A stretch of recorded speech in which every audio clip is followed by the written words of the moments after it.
हम ही में से कई ऐसे लोग होते हैं जो समाज से थोड़े दूर दूर घर ही में रह रहे होते हैं, वो भी काफी समय से। 90 के दशक में इसे जापान में हिकिकोमोरी कहा गया, यानी कि वो यंग एडल्ट जो समाज से लगभग अलग से हो गए हैं, किसी से खुलते मिलते नहीं है, बस अपने ही घर में रहते हैं और ये काफी समय से हो रहा होता है। याद रखें कि हिकिकोमोरी को कोई क्लिनिकल डायग्नोसिस मानने के बजाय एक सोशल फिनोमिना माना जाता है जो लगभग हर एज के लोगों को अफेक्ट कर सकता है।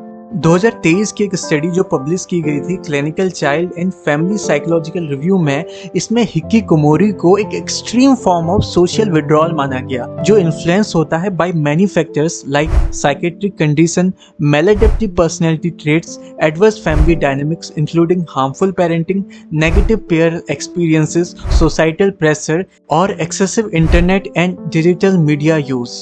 2022 की एक जापानीज कैबिनेट सर्वे में ये खुलासा किया गया कि जापान में अप्रॉक्सीमेट 1.46 मिलियन ऐसे लोग रहते हैं जिनकी एज 15 से 64 साल के बीच में है और वो समाज से बहुत दूर लोगों से ऑलमोस्ट जीरो कांटेक्ट पर रहते हैं। 2019 की एक सर्वे ने करीब 6,13,000 जापानीज एडल्ट जिनकी उम्र 40 से 64 के बीच में थी, उनको एडल्ट हिकिकोमोरी माना। सर्वे ने 80-50 फिनोमेना पर भी प्रकाश डाला, जहां 80 की उम्र में माँ बाप अपने 50 की उम्र के बच्चों का ख्याल रख रहे होते हैं। इससे ये पता चलता है कि हिकिकोमोरी सिंड्रोम ने लगभग हर एज ग्रुप के लोगों को कुछ हद तक अफेक्ट किया है। लास्ट ईयर साउथ कोरिया की ministry of gender equality and family ने एक ऐसा प्रोग्राम लॉन्च किया जो समाज से अलग रह रहे युवा लोगों के लिए प्रति माह $490 देना, जिससे उन्हें फिर से सोसाइटी में लाया जा सके और एक अच्छी शिक्षा देकर रोजगार दिए जा सकने का काम कर रहा है। देखा जाए तो ये सिंड्रोम अब सिर्फ जापान तक ही सीमित न होकर ज्यादातर digitally connected countries like USA, China, India, Brazil और बाकी यूरोपियन कंट्रीज में भी फैल रहा है। तो अब सवाल आता है कि लोग हिकिकोमोरी क्यों बन जाते हैं। 2019 की एक स्टडी जो जर्नल फ्रंटियर ऑफ साइकोलॉजी में पब्लिश हुई थी ने ये बताया कि हिकिकोमोरी प्राइमरली एसोसिएट होता है किसी के इंटरपर्सनल रिलेशनशिप से।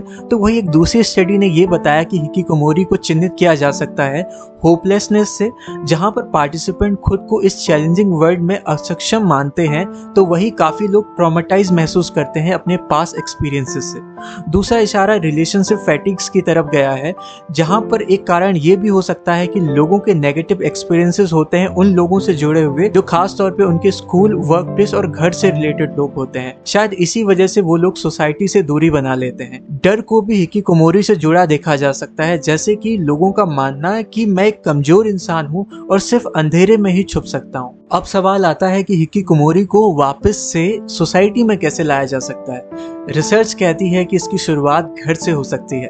पहला तरीका है फैमिली सपोर्ट। हिकिकोमोरी के पेरेंट्स अपने अप्रोच को बदलकर प्रोएक्टिव कदम उठा सकते हैं, जैसे अपने बच्चों को डांट कर या आदेश न देकर उन्हें धैर्य से बातचीत शुरू करने या कुछ कदम उठाने के लिए प्रेरित कर सकते हैं। उन्हें फैमिली थेरेपी में शामिल होने का भी फायदा हो सकता है, जिससे उनकी कम्युनिकेशन स्किल्स सुधर सके और उनकी एक्सपेक्टेशन भी एडजस्ट हो सके, क्योंकि प्रोग्रेस करने में वक्त लग सकता है। दूसरा तरीका है स्टार्टिंग स्मॉल।